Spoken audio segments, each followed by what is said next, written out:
Paano nga po ba gumawa ng low-carb cheesy pizza? Una, gagawa muna tayo ng cheese sauce.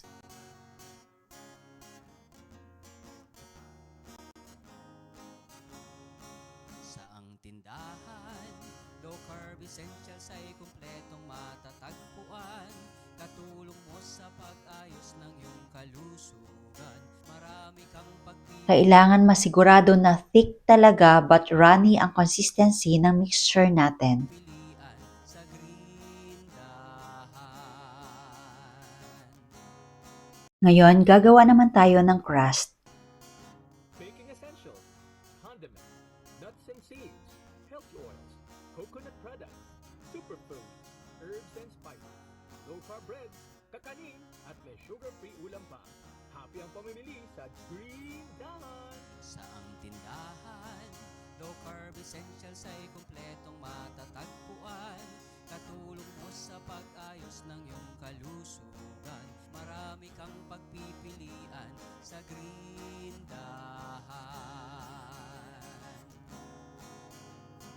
Estimate lang po natin yung hot water na ilalagay. Kailangan ma-achieve natin ang ideal texture ng dough. Hahanap-hanapin, tatangkilikin ang grindahan. Need lang po natin yung dough 2 to 3 minutes. Then set aside for about 30 minutes. At ngayon, pwede nang ilagay sa molder.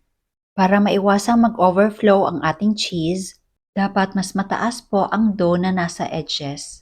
Hahanap-hanapin, tatangkilik ang grindahan. Hahanap-hanapin, tatangkilik Ngayon, gagawa naman tayo ng red sauce. ang grindahan.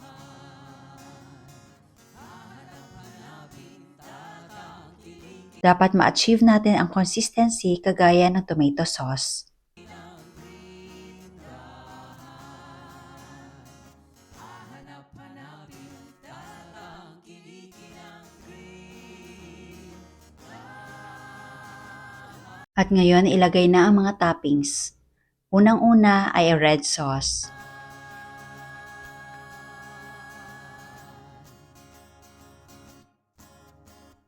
Spread lang po natin sa crust lahat ng cheese para pantay-pantay. At ilagay pa ang ibang mga toppings na gusto nyo. O di po ba hindi nag-spill or nag-overflow ang mga cheese? At ngayon, ilagay na natin yung cheese sauce. Mas madali kung ilalagay po natin ito sa piping bag. Kung walang piping bag, pwede po sa cellophane or plastic. Kaya importante po na matutunan natin yung idea paano gumawa ng magandang crust. At syempre, ang paggawa ng cheese sauce. At para mas masarap at mas mabango, maglalagay tayo ng Grindahan Italian Mixed Herbs. Isa pang reason bakit ayaw natin umapaw ang cheese dahil mahirap po ito tanggalin sa pizza pan. Kaya importante na mataas ang edges ng crust. O di po ba, pati dito wala po talagang nag-spill or nasayang na mga cheese. Tingnan nyo po ng maigi yung pizza cutter. Ito po yung reason bakit hindi napuputol ng buo yung crust. Saang tindahan, low carb essentials ay kumpleto Dahil kahit anong gagawin, hindi po talaga abot ng cutter dito sa angle na ito. matatagpuan.